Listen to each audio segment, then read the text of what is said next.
LLC. We're going to be doing some demonstrations on the Apex Gamer. If you don't know, we launched this gaming screen paint, our FLE dedicated Apex Gamer. We've been talking about this screen paint for a while. We just had a lot of things we just had to do first before we can get to it. So, this screen paint is designed to enhance your gaming capability to the next level. It is going to be absolutely gorgeous. So right now we have this coated down to a few United States postal shipping cardboard boxes. We use those from time to time. It just shows at the end of the day that you really don't have to spend the money for a luxury screen to paint over. It's not even necessary. I will be getting an official screen in soon, or probably building a much larger one. Well, actually, I'm thinking about styrofoam. I'm definitely going to do another styrofoam projection screen. I do like those. But anyway, projector we're using in the demonstration, not an expensive projector. Got it for like around 10 bucks. That's basically about it. It's a Sony VPL CX-100. That's what I purchased. Let me show you the projector so you can see what we purchased right here. So this is the projector right here.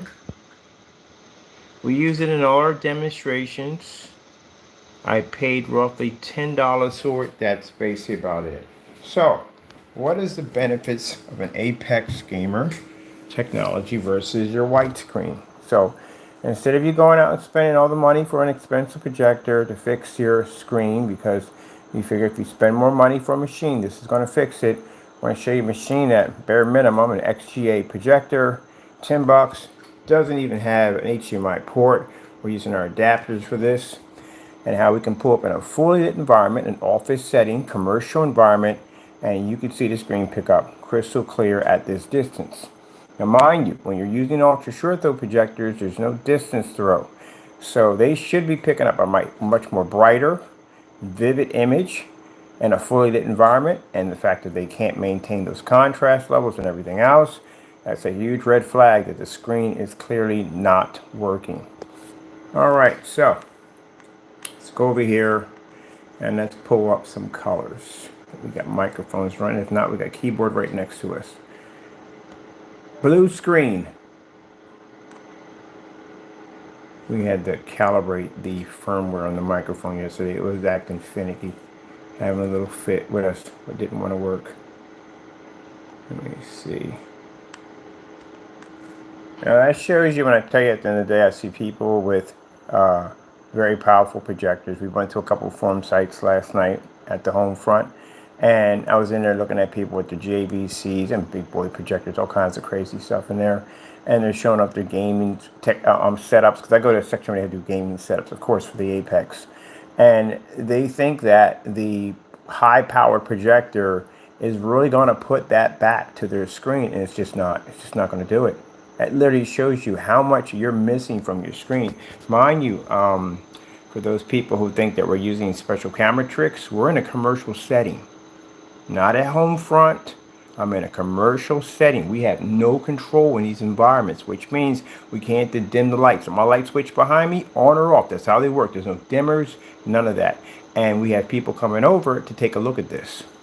So guess what? What you see on camera, it's the same thing I'm seeing right now. It's the same thing my investors will be seeing when they come in today to look at this cardboard setup. Because when I told them it was cardboard, they were like, wait, the screen's made out of what? I said, it's a cardboard screen. We made it out of shipping boxes. I said, what kind of projector are you using? We had a $10 projector. We got to see this. So that's the massive difference. This is why I say when you have people doing these demonstrations and they say, look, the benefit of a white screen, you have to be to see a massive difference between the two. It can't be like a little bit of hiccup here and a little bit of bump. It can't be. It has to be a massive difference. And you have to see this at a distance. I should be to walk around this environment, and it should basically produce exactly what it's supposed to produce. So that's why I told you in the beginning when I was talking about the Apex Gamer, if you are a gamer, hardcore, softcore, doesn't really make a difference. Weekend warrior doesn't make a difference. You still want to make sure you get the best from your setup. Let's go to a slow color change out. Now, like all dark technology, white levels are definitely going to drop. There is no such thing as a screen, and I run into these customers who want the 100% white level 100% contrast level. They want everything. Cake and eat it too. No, every screen has to go through sacrifice fields. Every single one. The gray screen may be trying to boast and say it picks up high white levels. You can't pick up the highest white level. The white screen picks up the highest white level. They keep that's them. They have that bragging right at the end of the day. But their sacrifice field is no contrast, poor color, and ambient light rejection technology doesn't work on their screens. So that's their sacrifice field. Gray screens don't read contrast. Gray screens don't read proper color balance. They pick up color, they don't pick up a proper color balance.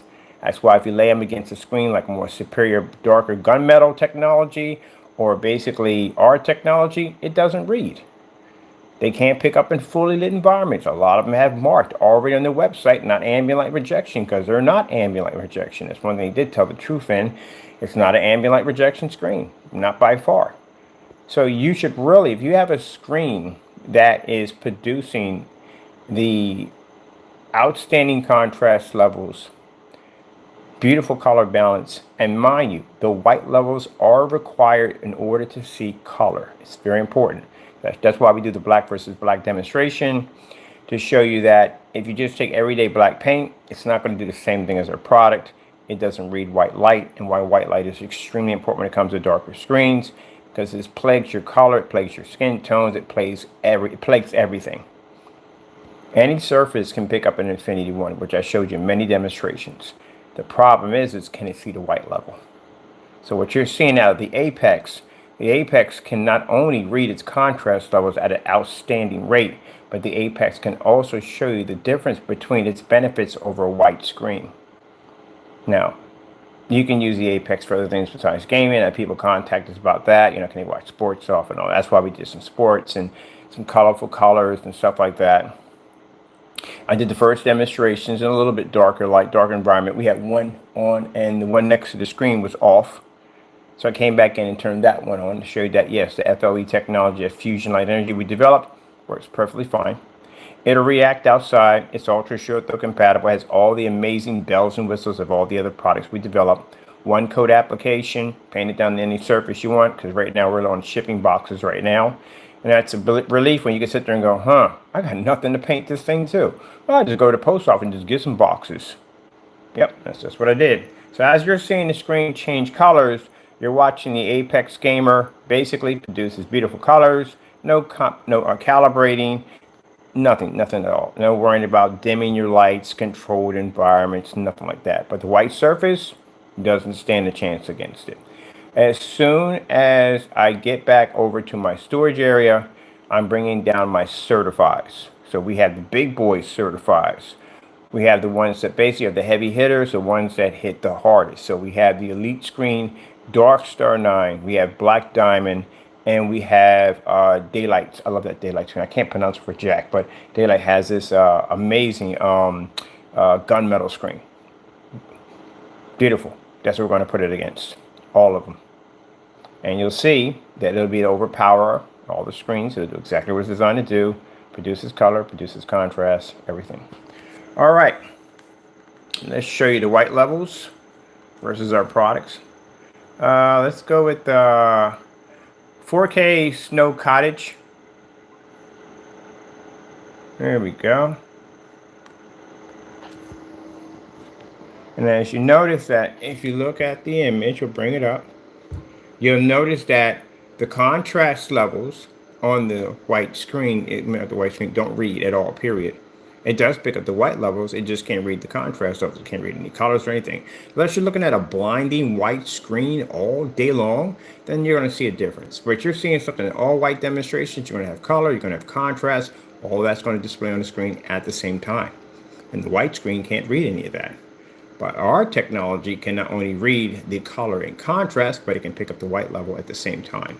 That's what you call the transition. So when we do demonstrations with the Sony, with the girl running through the field, it's a transition. We show those bright colors first, dip into contrast, add a contrast in the color. And you'll notice that the other screens, they get left behind. They can't read it.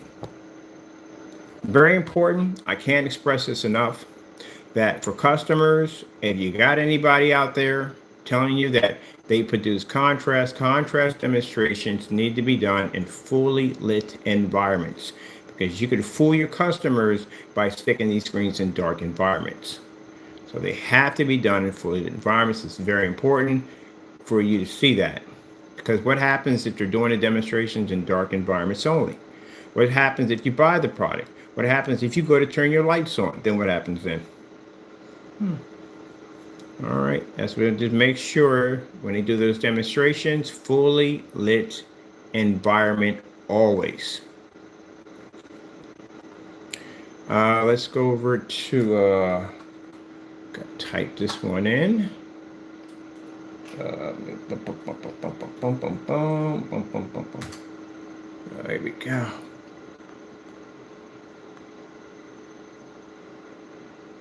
I'm going to say it's not necessary. We don't really have to have that. You do have to be in fully lit environments when you're doing those demonstrations. So that's the big difference right there. And mind you, my projector is sitting in eco mode right now. We don't use them full. We don't have to. Screen's producing a tremendous amount of light. So our projector is sitting in eco mode. Let me show you my menu. So we'll go over into the menu, and then we'll come over to now my projector has a setting for high and low on the lamp mode. Let me see, functions. Where we have for my lamp setup? Setup. Let me just go back a little bit here. There we go. So over here, I have, and I'm going to get up because you can't see jack. That white screen washes out everything. Really can't see that. There we go. See right here? Get this out of the way. All right, better. Put it back up there in a few minutes. All right, see where it says standard mode? Standard mode, that's the lamp mode. Lamp mode. And we have two settings. We have high and we have standard. That's high. See, I got brighter. That's standard. We keep it in standard. Standard is eco mode. So that means that my projector never sits and we don't have to boost any white levels or anything. So it's 2700 lumen projector underneath commercial lighting. We don't have to go through all that. There we go. Back up there like so.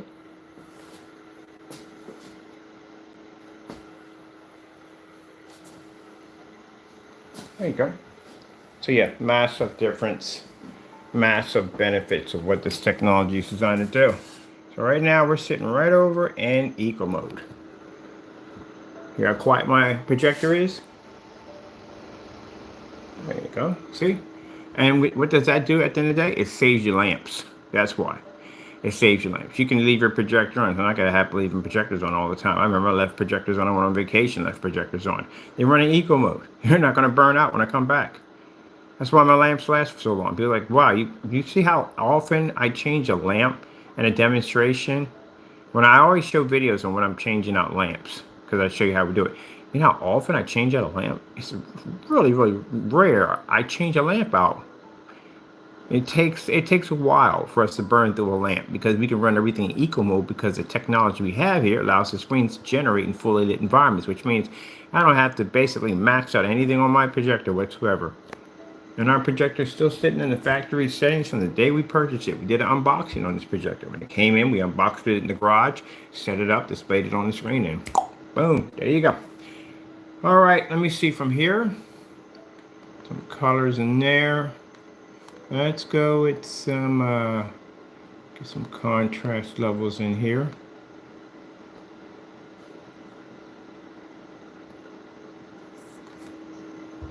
And that's why I tell you that, look, in the office setting, there's nothing but white screens in here. And every office setting that I even walked into, there's nothing but white screens in there. You know what you're going to have to do when you show your presentation off? You're going to have to hit the lights, because your screen's not going to work. You're not going to be able to see that colorful pie chart or whatever video demonstration, what you're trying to sell or how you're trying to push your promotion. It's just not going to work, because you're in there with this white screen. This technology will allow your screen to fire up. Mind you, when you do presentations like that, you have your portfolios that you put out, information on the product, so people can read through it as they're watching your demonstration on the screen. You got to hit the lights. They can't even look at anything. They got to watch your screen. It's best that they can look at the technology, read through it, and observe your technology at the same time. And you could do that with our product. Look at that massive difference. That's what I'm talking about.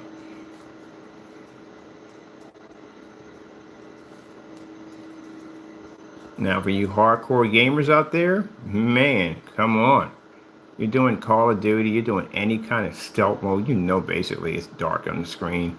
And if you have to turn the lights out to do so, this is not going to go well. Heck, I can even show you with the lights out, which I will. I'll be doing some demonstrations on some really dark gaming, zombie gaming, stuff like that, to show you that on a splattered screen, where the Apex is going to be far more superior to game on, especially in the dark. So being in the dark with a white or gray screen, not going to help.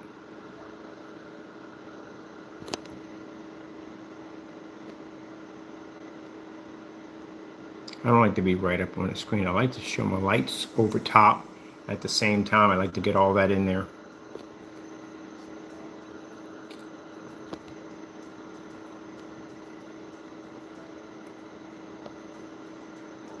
All that in there.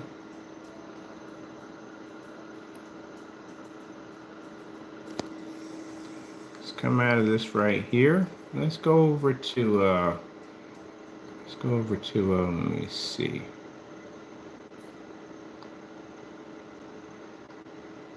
Looking for that desired nature. Oh, visual effects, definitely. So what they tell you when you go to store and you buy a projector at Best Buy or some other retail, they tell you at the end of the day that, hey, you look on the box, you see this family, 5, 4, whatever, and they're sitting up there and they're basically in this fully lit environment. Some are even outside, and the screen looks absolutely perfect. It's just like it's coming off your cell phone. And then you go home and you hook it up and you find out that it's a lie. That the bottom line is all the bells and whistles that your projector possesses at the end of the day do not work at all on a white or gray screen. They do not read at all, period. Now, I know we got people make great paints out there. They get a little ruffled when I say this, but look, I put some videos out called Match or Better. If you feel at the end of the day that everything I'm saying is a lie, then you get to work. Got a bunch of videos out there. Get it done. What I'm doing here is not real. It's fake. You know, you can take me to court on it. Not a problem. But I've explained already before, people, the penalty for taking me into a courtroom. And if you lose in that courtroom, we will do a counter lawsuit against you for $500,000 to $1 million. So, yes, I can back myself up 100%. I got people coming in today to take a look at this thing. So, with that being said, why would I invite people in if the screen didn't work? Yeah, that'd be kind of crazy, wouldn't it? That'd be sheer madness. But anyway, so we don't have to be stuck in dark environments. I've done this demonstration before. I've done this demonstration I think about a year or two ago, where we walked into the commercial environment with an ultra short throw projector and did that demonstration. So yeah, we've been in those environments, so we know exactly how to handle them. Look how beautiful those colors pop right there at the end of the day. So like I said, don't get caught up in the lie of projectors. Don't get caught up in the lie of ambient light controlled environments, dark environments, and especially people that are constantly using ultra short throws, because that's a cheap projector. It's a cheap projector for people who do demonstrations, who sell products. Why? Because the ultra short throw they know will sit right up on top of the screen. You have to have a distance throw. So what happens if you someone has to use a long throw? You know, the long throw is going to suffer. If they're using ultra short throws, and that's what they're judging their product to work under, ultra short throw, when a long throw gets in there, there's going to be all kinds of complications. You can't have that in a fully lit environment. They'll have to darken the environment for the long throw because they have to have the same amount of lighting, or put it this way, the distance throw you're going to have with an ultra short throw isn't even there. It's not there. You're a foot away from the screen. So you're at around 13 feet away. On a long throw, you're going to have to darken the environment, because mind you, that light has to travel from A to B. So you have to make sure it's as less conflict as possible with the surrounding light in the environment. And that's why you notice when someone do long demonstrations, they'll be in a dark environment when they do it. You can't stick to watch out for bright color displays. People who do these demonstrations try to do them in full environments. There's a lot of bright colors, colors that are less to fade. You have to see contrast levels, as we like to do these visual effects, because there's contrast embedded in all these particular forms of abstract designs. See how beautiful that looks? So as you can see, the benefit of our technology, it can take your old outdated projector, what we have here, and it can make it look absolutely incredible. And the white screen has nothing to do with advancing my projector's capability whatsoever. Can't wait till Best Buy gets a load of this. Yeah, I was in Best Buy. I was in there looking at the. That's how I noticed how big the LS800s were. I didn't know they were that big. And I heard the guy sell this woman a projector, and I was like, I didn't get involved. I was listening to the whole entire conversation. So, oh yeah, no, you see all these billions of colors and 2 million, 3 million contrast and all that, and your screen's gonna be able to pick up all of that. Best Buy is making me money. Because these people go in and buy this projector, get it home, find out, turn the lights on, because they want to have the lights on. It shows it in the demonstration and unboxed and everything. And they'll turn the lights on, and boom, reality kicks in. They ain't picking up jack. That screen is washed out. It looks absolutely horrible. Look at your cell phone and look at your screen. See, you see a difference. And they're like, ugh. Especially the ones who buy them for outside. That's even worse. And then they see our videos, which are all over the place, and they contact me and they say, hey, can you fix this problem? And I say, yes, we can. Yes, we can fix it for you. Because the first thing they do is they watch all our demonstrations in fully lit environments. That Star Wars demonstration picks up a lot of orders for us because they're watching that screen outside with no problem. The first thing they ask me is, how much money is a projector? I paid $300 for that projector. How much did you pay for yours? We paid quite a lot. See, that's the thing about it. They paid a lot for the projector, but they're not getting the same performance that we're getting at $300 for our projector. And this is the cheapest projector we have ever purchased. It's $10. That's what we paid for our projector. So imagine the money I save at the end of the day. Let me see. Oh, here we go. One with the dark makeup on. Let's get her in here. Not even close. Not even gonna read. As gamers, you all know contrast is everything. We all know that as gamers. Contrast is everything. Those black levels are extremely important. So what happens if you can't afford a projector with a high contrast capability? Even with a high contrast capability, you still won't see it, but you'll see it a lot better than some of the other screens out there. So what do you what if you can't afford that 2 million to 1, 3 million to 1 really high level projector? Then what do? What do you settle for? Some people say, I just go out and buy a TV. Go buy a TV if you want. This technology will compete with a TV with no problem. And on top of that, much bigger size. I was just in the OLED section when I was on the forum site. We can produce at much bigger sizes. Our aspect ratios change at will. We can go outside, all that good stuff. Everything at the end of the day that your TV can do, we can do. So with that being said, and on top of that, TV's gonna cost you a lot of money. You try to get this at 100 inches, 235.1, and see how much money it'll cost you. So you have to understand, when you get a TV, your TV is formatted for 16:9. It doesn't actually do 16:9. If you had an OLED TV that was cut like a projector and did a 16:9, do you have any idea what that thing would cost you at the end of the day? Extremely expensive. So yeah. So that's why more people are switching over to projectors, and they want to use them in fully lit environments because the TVs are very costly. If Bobby comes in and decides to take a Matchbox car and throw it at that screen, he can't damage it. If he takes a Matchbox car and throws it against your OLED, what happens? There you go. So again, you know what I mean? It's a more safer investment. Let's come out of here for a minute. Matter of fact. It's not going to show up on anything we bring up on here. Let's see.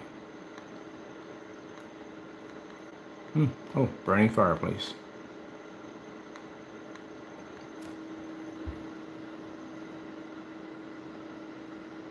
We had somebody for Christmas didn't have a fireplace. They did one of these. I actually did this a few times. So basically what it comes down, people, at the end of the day, hopefully my still waiting for my processor to get here. I can start building this thing, get it ready. That's what it's supposed to be for this screen. Oh, look at my little Christmas tree lights over there. I'm just hooking up something. That's the screen over there. That's actually a projection screen in that corner, something we're working on. What it comes down to at the end of the day, whatever they tell you that your projector's going to fix it all, it's not going to do it. Even in the dark, it's not going to fix your screen in any way whatsoever. I can literally watch this screen out with a cell phone flashlight. It's just not going to pick up. The gray screen won't read it. The white screen definitely won't read it. And to spend the money for a gunmetal screen, they'll read it much better than the white and gray, but you're going to spend $3,000 to $5,000 for a screen that we can easily overpower. So you kind of lose a lot of money in the process. Let's go over here. That's why I need to get those certifiers over here. From what I'm seeing already in the technology, it's going to overpower. Ooh, I haven't done this one in a while.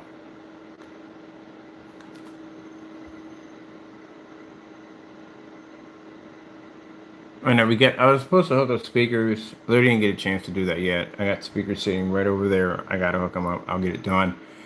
Going to use a cardboard screen for a bit. I think we're going to bring another screen in, but the cardboard screen has such a huge impact. So let me show you real quick. I'll walk over to the screen because I'm doing that's cardboard. Like that's the stand and everything. This is all cardboard.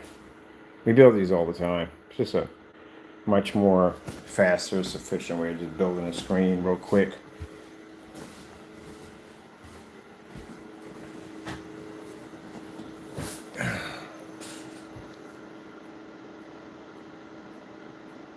And I can sit up here in the office and watch TV. I have all my lights on and work. That's the benefit of the technology. You can have all your lights on. I can work on stuff and I can watch TV at the same time. I can even watch a movie. All right, so let's break it down. We got it at 64 ounces. 64 ounces of painted screen size, so about 180 inches. When you do it at 180, it can be sprayed on, it can be rolled on. Yes, you can apply this to your motorized projection screen, fixed frame screens. My screen here, my official screen, is going to be made out of styrofoam. I'm making a styrofoam projection screen. Because what's the point of me going out and buying a fixed frame screen, motorized projection screen, or any one of those? A bigger impact is to make the screen out of something that's odd that usually most projection screens, any projection screen is not designed. And we did a styrofoam screen. I liked it. I'm going to do me another one. So I'm going to be getting some of that insulation. It's not like the white styrofoam, the kind you see that's packed in boxes. Someone actually rudely mistaken that one at the end of the day. But no, it's the kind of insulation. It's very smooth. You get it in seafoam green, you get it in purple, you get it at Home Depot. I think it's like 20 bucks for that 4x8. So we're going to get one of those in. And I'm going to be picking up for this wall. Do you believe this wall is perfectly flat? It is perfectly flat. I usually run into a lot of perfectly flat walls, especially in older buildings. We don't get perfectly flat walls. That's perfectly flat, but we can't touch that because, again, it's a wallpaper print. So we're going to bring in this screen. We got a screen coming in to use it for kind of like for expos and stuff, for basically, you know, advertising the product. And we're going to convert that. So that screen's going to be about 10 feet wide and about 7 feet high. And we're going to run our long throw from here, but it's going to be a short throw. It's going to be another Chrissy. I think it's a Chrissy. I can't think of the name of that. I know it's a 401. I think it's an LW 401. It's a short throw lens. So it'll be able to blow that whole thing up with no problem whatsoever. And it has a lens shift on it, which means you won't hit the glare. Lamp will go this way, image will go down and hit the screen. So that's why we're going to use those instead. I can just stick it in eco mode and stick it right over here. Because I don't want to put a projector close to the floor here because it'll take away from the floor. This floor down here is a screen. It's going to expand. It's going to be right up against that wall over there. So that's why we can't have a projector sitting on the floor. Now over here, what I want to set up, if I do an ultra short throw, I'm probably going to go with an LG. LG has a nice little ultra short throw, about 500 lumens, a nice little portable unit. That's what we'll set up over here. But my screen size on there is probably going to be 100 inch to 126 inch. That's what we're going to work on for that. What the heck is? Oh, I'm gonna say, where is the remote control? And I'm sitting here looking at the mouse, and the mouse over here is actually operating because this is off my PC.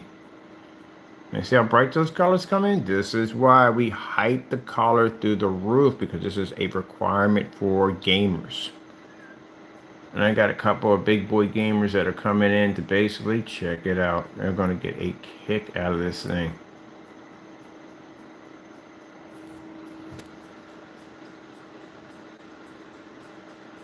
I can't wait to play World War Z on this. Oh my goodness, I can't wait to play World War Z on this. You know, I'm a big fan of zombie games. I can't wait. Because, man, I like them dark modes, man. They got to put some darker modes. They got to put a new map in World War Z. I told you, a junkyard. A freaking junkyard. And it's super dark. Oh, yeah, they do have a level on there that's super dark. The catacombs are dark. The catacombs, you have to have a flashlight in there. You have a flashlight, you can't see jack in there, nothing. Wherever the flashlight goes is wherever you can see. And you're in a bunch of people. One person has to control the flashlight, and the rest of them have to basically protect you while you have the flashlight. If you go down and that flashlight, you lose the flashlight, you're done. And mind you, the way they set it up, if you drop the flashlight, it turns off. So don't drop it. Because if you do, we're stuck in the catacombs with a bunch of zombies, and the only way we can see them is through a muzzle flash. And that's not good enough. And they got some really nasty stuff in there waiting for you. So yeah, I like that level the most. That and the meat locker, where basically that your temperature starts to drop. You got to find heaters to keep warm. Oh man, it's a good one. I like the elements and stuff like that. So they need to do the next one in a junkyard. That'd be a maze. Make it a maze. Please make it a maze. Make it a maze, and make it so that all the cars have alarms. So if you hit one of them, you get maybe 10 times the zombie count that comes in. That makes it so much brutal. And make it very little. I don't want a lot of boxes for supplies, like basically for ammo, for health kits. I don't want that in there. I want it basically like bare minimum in there. So this is really survival within an 8. That's kind of games I love to play like that. So they do that. And they put some, man, why don't we get some dogs in there? Make some Resident Evil dogs in there. Some guard dog. Dogs freak me out. That'd be awesome to have some dogs in there stalking you in there. Some dogs, some crazy birds, something in there. You gotta have something crazy in there. Remember the crows they had on freaking Gears of War? The ones that would pick your flesh clean if you put out in the dark and you had to stay in the light? Oh, tell me that wasn't heart-wrenching and crazy to go through. Yeah, stuff like that, man. You need stuff like that in games like that. That's what I like. But if they do something like that in that level, man, I don't care if that's $100. I will pay for that DLC. To be in that dark environment, flashlights, very little health at the end of the day. That's how they did the meat locker. The meat locker was like that. It was very little health in the meat locker, and the cold was dropping your health dramatically. And you had to figure out this puzzle system on hitting the right generators to open up the main door. And meanwhile, you had to find heaters to keep yourself warm. If not, you froze to death in that baby. And I nearly froze to death in there a couple of times. I didn't die in there yet, but almost a couple of times. But man, best adrenaline rush ever. So they should do that with World War Z. Put something in a junkyard. Put something in there where you can hit the cars, the alarms will go off. 10 times more zombies, especially special infecteds. Definitely got to have those jokers in there. And very little ammo and very little health. I love it. Hope they do it. And I want it like super dark. Super dark in there. Yeah, like you have to have a flashlight in there. I love that kind of stuff. Be in there freaking out. This is why I use the drones, because the drones protect me. They actually give off a stun gun effect, so if anything gets around me, I'm good. That's why I always use drones every time I play. If I'm on the 50 cal and I'm basically blazing, I'm good, because nothing can come up behind me, because I got a drone on me that will stun anything that gets around me. That's why I use the drones. I remember the first time I saw somebody with a drone, because I had something else. I didn't have the drone when I first started off, and I was like, what the freak is that? I thought he had a mod at first. And I was like, oh, you can get drones? And the guy heard me. He's like, yeah, you can get drones. It's right up in there. It's the class selection. I was like, oh, shoot. I'll be back. And I didn't come back. I went in and was checking out the class selection. I had to update my drones. All right, let's get some bright colors in here for us, okay? There we go. Some nice bright colors popping up in a few minutes.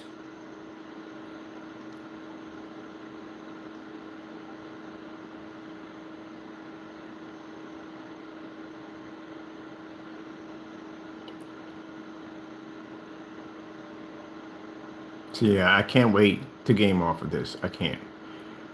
we're going to do the i9 processor. I got a unit I'm building with an i9 processor, and yeah, in September I found out they're going to be launching the 5090. Yeah, we're getting one. We're definitely getting a 5090. We're getting one for our PC built for our Warhammer. We're going to do a Warhammer PC, and I got something I'm going to be doing with the PS5. I'm going to do a complete mod swap out, whole hookup with that. Liquid cooling for the M2 hard drive, SATA hard drive. Got liquid cooling coming in for that, so we're going to do something crazy with that. This machine over here, still just waiting for our processor to get in here.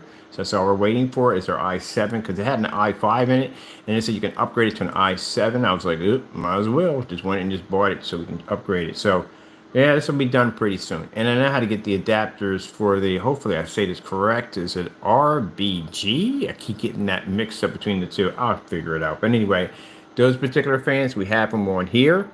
I had to get adapters for them because the motherboard we have for this one doesn't have those outputs. So we had to get the, I think the RBG, hopefully I'm saying it right, RBG. So I apologize if I got it wrong, but I'll figure it out. If I got a phone right here, what the freak am I doing? Just look it up. But anyway, yeah, I got an adapter for a 4-pin adapter. Now, it does have fans on this board, but the fans on this board are 5 pins. 5 pins are usually found in Dells. So, we're going to have to do some modifications. Yeah, modifications. Modifications. Yeah, pretty much. I gotta bring in my soldering kit. Oh, let me see. Let me get this right for these fans. It's RBG.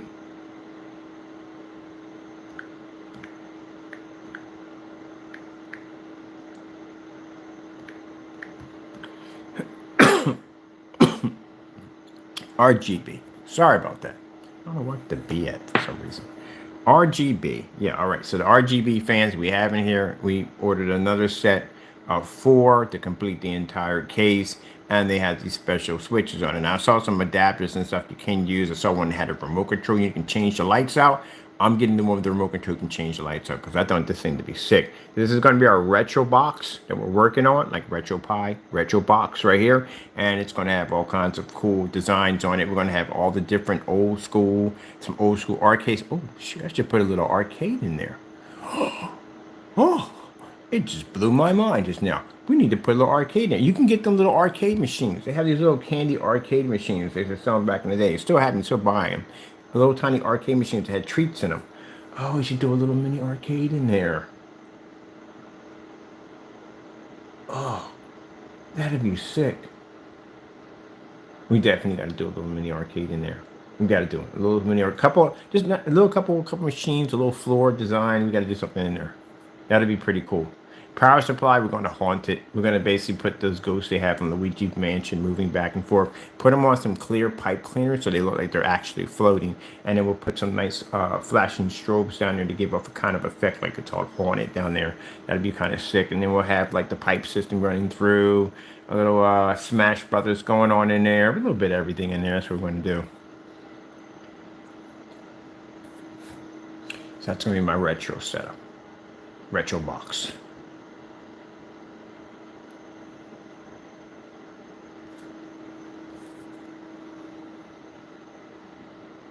I'm going to do a little experimenting too. I'm going to get an ice pump system. Ice pump system, for those of you who do retro buy, they have a system that allows you to be able to cool down your RetroPie system.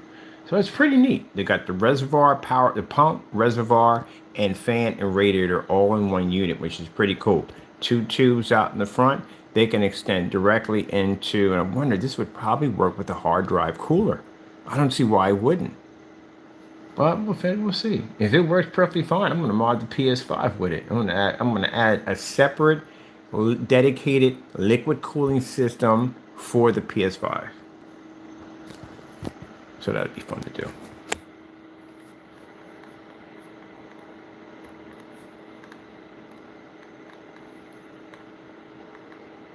And people come over and go, wait, these are all computers? Nope, that's a PS5. Really? It is. I have people come over when you did the Xbox 360 and converted that and put that into a UFO case and remodded that thing out. And people came over and like, where's there? Is that a gaming set? Like, no, it's an Xbox 360. That's what you say. You put an Xbox 360 drive on a PC? And I was like, no, that's an Xbox 360. Yeah. Put in the UFO case. Let's get that Starfield kicking in, right? Because that contrast is everything. And at the end of the day, customers, at the end of the day, I love saying that. It's my favorite word. I even have it on the t-shirt. Says at the end of the day. At the end of the day, customers, if they can't show you this, then go elsewhere. Because if they're showing you contrast levels in these dark environments, you turn your lights on in your business or home, your screen is going to disappear. You're going to get this ugly tannish look. And if the contrasts go and it's a domino effect that triggers off, that means that you're going to have problems with your ambient light rejection technology. You're going to have problems with colors. All that's going to be plagued. I love it when they sit there and say, well, white levels are needed. No, white levels is the last thing you're going to need for a high performance screen. You see what we're going to do with the white screen right here. If the white screen was a more superior screen at the end of the day, then all the technology out there, diamond, it wouldn't even exist. White screens are going to help you, and gray screens have a habit of saying this, or that particular one says it. I know the other ones say that contrast is important. That was the whole purpose of the gray screen. This is why I said by some people at the end of the day are so backwards, it's not even funny how backwards they are. Don't even know what they're talking about on camera. If you're on camera with a gray screen describing your best points or white levels, you are backwards. And I'll tell you why. Because you haven't been around long enough to know why the gray screen paint was developed in the first place. You don't even know the history of your own product, and that's what makes it extremely sad. If you're going to basically boast about white levels, then it would be this guy right here. This white surface would have the ability to produce a much higher white level. They produce higher white levels than gray screens. So again, what people talk about when it comes to the gray screen is the ability to produce color and contrast and to be able to maintain in a somewhat controlled environment.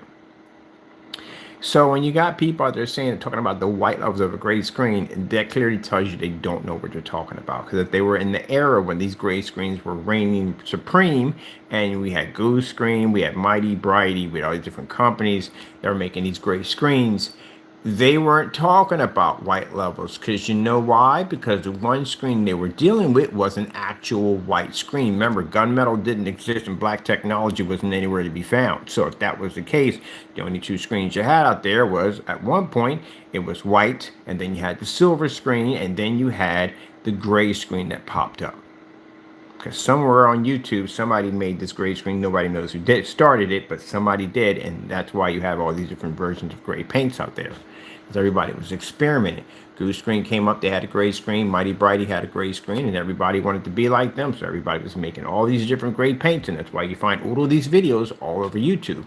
But anyway, they weren't on there talking about the high white levels, because the white screen that was competing with the gray screen was claiming that the gray screen had improper white levels. It wasn't able to produce. And the gray screen was arguing, well, hey, look, we know our white levels are going to drop a little bit, but that's better than dealing with a screen that can't see color, can't pick up a somewhat lit environment, and its contrast levels are really poor. That's the conflict that was going on versus white screens versus gray screens. Now that's over and done with, and the gray screens finally took hold in the pecking order, and now they can produce a image in better lit environments. They pick up better contrast and color. That's what won over. When people basically wanted that more better color, more better contrast, and to be able to produce in a somewhat better lit environment, they toward the gray screen, and they used the white screen to paint over it. That's what happened. So now certified pops up. A gunmetal pops up out of nowhere. Not us. Certified gunmetal pops up. And now you got a screen that can pick up a contrast level way beyond a gray screen paint. It has a higher gain. It can absorb lots of light. It picks up better color. And yes, it can maintain its white levels for a screen that dark. Now, even though the white levels are going to drop a little bit, but not to the point where you can't see the screen. And if you can see color on the screen, you can see white levels on it too, because they play both hand in hand. But the difference between the gunmetal and the reason why the gunmetal didn't take over is because the gunmetals were extremely expensive, and a lot of people can't afford a $3,000, $5,000 screen at 100 inches. So the gray screens still had a place. Now, what was the purpose of the gunmetal screen? It wasn't white levels at the end of the day. It was contrast, color, and the ability to be able to pull up in farther, better lit environments and maintain its image. Same thing like the gray screen versus the white screen. Now you have black technology that pops up. And black technology can pull an infinity one contrast level. It picks up insane color levels because, again, the higher the contrast, the better the color. And if you have the ability to be able to do it, you can maintain your white levels. But in order to do this, because the black screen is a much darker screen, it required more tests than any other screen, because you have to prove to people at the end of the day that a black surface can read white light. And no one's going to believe that unless you can actually prove that. So it needs tons and tons of testing. Because even though if you take a screen paint and you stick it on a wall and you hit it with a projector, guess what? Black paint will do the same thing too. Got to show the difference. That's why you have the test called black versus black. You got to do contrast level tests, white level tests, different calibers of projectors, inside, outside, different calibers of screens, especially when you're using venue projectors. And you have people out here who try to make black paint and they have no testing behind it. And even worse, they can't back up what the screens can actually do, like range gain. Yeah, you know I was going to bring it up. It's a fake gain. It doesn't exist. Can't bring up fake stuff to try to make yourself look good, because it can get you in trouble with the courts. So you don't do this. Not being ultra short throw compatible, that's a huge red flag, because even black paint is ultra short throw compatible. It'll read on it. It's not the best picture in the world, but it'll definitely pick up on it. At the end of the day, next to our stuff, we can kill it. So yeah. But anyway, so there are black technology. Can't vouch for everybody else's. I really can't. Does not require an 8,000 lumen projector. As you can see right here, we have an 8,000 lumen projector. We don't require to be in ambient light controlled environments. That's why we have the Match Your Better demonstrations all over YouTube for people to try it. If you're making a black screen, see if you can do the same thing we're doing at the end of the day. We don't require expensive projectors. We don't require calibrating. We don't require 1080p. We don't require 4K. None of that at all, as I'm doing right here in the demonstration while we're having this conversation. So since we can overpower the certified screens, because the certified screen's strong points is contrast, and we pick up an infinity one, that makes us the highest in the pecking order. Now, next to the carbon black, which that's been brought up to multiple times, carbon black is a black screen, but it does require an 8,000 lumen projector to push. We don't. And it's extremely expensive. Ours is not. Now, unless I get one down there and I do more research on it, I'm curious if this thing can go outside, or basically how is it compatible with ultra short throw. I need to see all that. I'm pretty sure it is compatible with ultra short throw. I'm pretty sure he probably covered that. He's a very intelligent person, the guy who developed the diamond technology. But anyway, yeah, that being said right there. So that's the pecking order of screens. But the gray screen, still down there shouting and screaming that we're the same as everybody else, and yeah, you're not the same as everybody else. Really gotta give it up. There's no purpose for a gray screen. I know people get upset over that, but it's true. There's no purpose for it. What are you going to use it for? Honestly, we have projector mapping equipment right over there, right? None of that will work on a gray screen. It can't pick it up. It won't read it. If I write a contrast, if I write in black, if I choose black on my projector mapping, and I write into the gray screen in black, it doesn't show. If I write into white in my screen, it does show. As a matter of fact, I got to do that demonstration too on this stuff. It does show. So what good is it? I can't use it. What about for the floor? What if I want to project an image to the floor? Gray screens are not ambient light rejection technology. This stuff would kill this floor. It wouldn't work. Heck, it'll kill anything in the environment we put the screen in. We can't use it on low lumen projectors. That's a big no-no. So we can't use them on table displays. So that's not going to work. Gaming? Are you kidding me? Why in the world would I be using a gray screen for gaming? That just sounds crazy, because contrast is the most important thing when it comes to gaming. So we can't use that either. That's not going to happen. What if somebody wants to do a dome and a planetarium and they want to put this projector? Oh, there again, it ain't going to work because it can't see black. So what purpose is a gray screen? Can't use it in the fully lit environment. You can't use them outside. They don't work outside. You think they don't work inside? Outside, far worse. Are they ultra short throw compatible? Well, to tell you the truth, technically they work with ultra short throws, but they don't really work with ultra short throws, because we watched the P2 basically match a house paint at the end of the day, and they both had poor contrast and poor color. The problem is that you're going to have is people says, well, it does pick up on gray. Gray does pick up. Yeah, it does pick up. So does a white. It does pick up. The problem you have here, people, is your quality. That's what happens, is your quality. If you find yourself turning up the lights because this star field pops up, your screen failed already from the door. You didn't get anything what your projector is designed to do. Everything that this old model projector is designed to do, it's going to do. If I take this same model projector and I put it on a gray screen, what am I going to get? Am I going to get that star field sitting behind it? No, I ain't going to get that at all, period. I'm going to have to turn out the lights in here, darken the environment just to get the screen to work. That means that I'm going to have to be in this office in the dark with a flashlight somehow to see my paperwork. That sounds really inconvenient at the end of the day, doesn't it? There you go. So the gray screen is an obsolete. It is. A gray screen is considered to be a budget product. That's what it is. Because for people who can't afford the high-end gunmetal technology, just say we're not in the picture anymore. We don't even exist anymore. We're not even here. So your option right now, when we deal with untested products, which we've seen, if you're a black screen at the end of the day, you're not supposed to come up gray. Never supposed to come up gray at all. See my cabinets are black. You're not supposed to come up gray. That doesn't make, forget it. Move on from there. Can't believe you saw that one at the end of the day too. Anyway, you're not a black screen at all. So at the end of the day, if we didn't exist, you're going to deal with a lot of fake products out there. A lot of fake products that can't basically do what they're designed to do. Any screen that's claiming to be black, the match your betters are for you. That's what they're for. They're not just for one person or two people. They're for everybody. Anyone who's claiming to be a black screen, you have to match and better that technology, because that's what's going to be needed in order for you to sell that product. No one will touch it unless you can basically do those type of tests. No one will order from you at all. So you're going to have to be able to do what we do at the end of the day. And then you will realize in the process, like, oh, crap, this thing isn't as easy as I thought. Yeah, it's not easy as we thought it was going to be. So that tells you right there.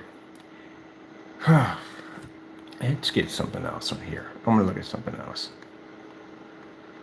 It's work, people, at the end of the day. And you can't come on camera and you can't basically stick it in a dark environment. You can't rely on high-powered projectors. Don't do that. You know how dangerous it is to rely on a high-power projector? Because now you're going to have to tell your customers that they're going to have to spend money for the same projector you just purchased or more. And that's not saving you any money. Now, my whole setup here, $10 for a projector. My screen was free because it's made out of cardboard, and the tape cost me $2. So altogether, I spent $12 for my setup here. $12. That's it. Same thing like the Quasar. Quasar was a whole cheap setup. We didn't spend a lot of money to do that whole demonstration. And that thing took out $5,000 screens. It produced images outside. It did all kinds of crazy stuff. Now, the new gaming technology we're working on right here, same thing. It's going to do the same thing. And through the whole time you're watching when I do the demonstration, I'm not spending any money for no projectors. I'm not darkening my environment. I'm not doing any of that. Every environment that I've worked in, we've never changed it. It's always been the same way coming in, the same way coming out. Oh man, Apex Gamer is going to be a beast. Can't wait. I can't wait to get it out there. We got somebody already coming in that wanted 12 gallons of it from the door. When they see, I got to send pictures over to him of this, because he was like, so what's the difference between that next to a white screen? Because I have to see that. He's already buying already. So we send this over. He might up his order. So we're going to have to go over to the warehouse. I'm going to have to bring in some, I got some people on payroll. And yeah, I did, they're all on payroll. I had to go through some paperwork to get all that done. Yeah, I got it all set up. If I need to hire somebody, I got it done. I got a sister who basically works for the IRS and all that stuff. So yeah, I got everything done. It's good to have family that works for the city and all that stuff like that. It comes in handy. Or the government. See how beautiful that looks? This is what I should be able to see in my office. Should not be sitting in the dark or turning out these lights. I turned these lights in the demonstration out because I knew the naysayers were coming to start running their mouths, but going, oh, he got the lights out over there. That means the screen doesn't work. Have you not seen my demonstration? It's like almost like talking to people who have amnesia or something at the end of the day. You don't remember my work at the end of the day. You don't remember me being outside at 150-inch and dropping the ocean in my backyard. You don't remember none of that stuff, 250-inch monster screens, dual 150 inches, 180-inch screens. My goodness, we're experts in that field.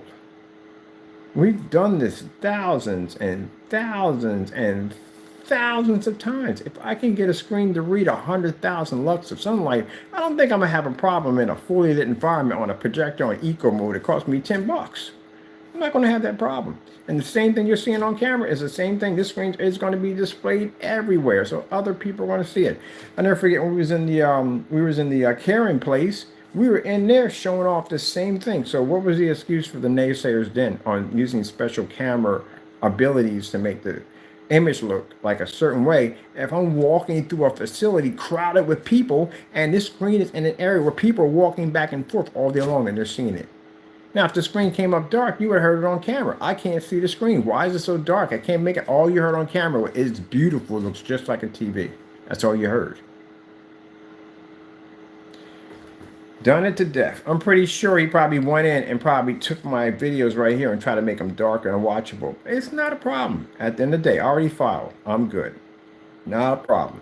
We'll just take that extra evidence. We'll bring it into court. Anything that comes up now is just before a judge. That's what it comes down to.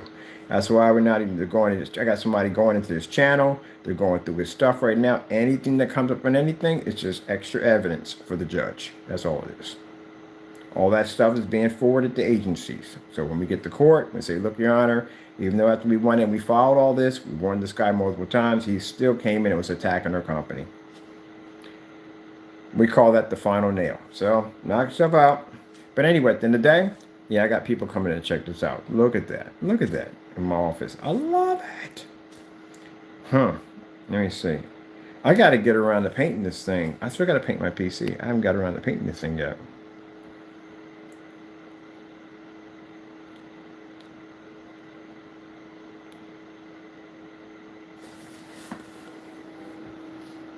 I'm just gonna watch football. It's football season. Oh, I meant to tell you. I told you I got an eagle medallion. I went down to the fair, and I got myself in my junk drawer. Man, that fair was not cheap. Woo-hoo-hoo. It's not cheap, man. $10 admission. I don't mind that because you're gonna pay for the $10 admission. But freaking, I paid like that's my Eagles. I'm an Eagles fan. I paid freaking chicken fingers, $10. Lemonade, if I said that incorrectly, because I don't pronounce that correctly, $10. You ever paid $10 for a lemonade? It was lemonade. It was just at the fair. It was more expensive. If I had walked off the fairgrounds and walked into any store and got a lemonade, it wouldn't have cost me $10. But it's because I was there, it cost me $10. Root beer. Where's my mug for my root beer? Because I got one of them too. I got a special mug for my root beer, but this cost me $15. That cost me $15. Can you believe that? $15.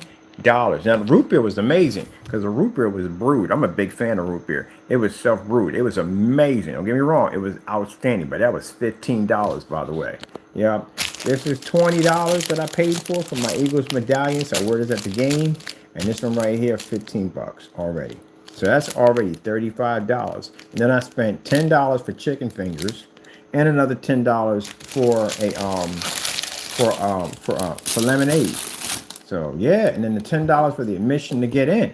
So yeah, it was costly. It was costly. My buddy, he went and got himself a cheesesteak and fries. It was $10 for the fries, $10 for the cheesesteak. Now you can spend $10 for a cheesesteak. You can, you really can. But $10 for fries?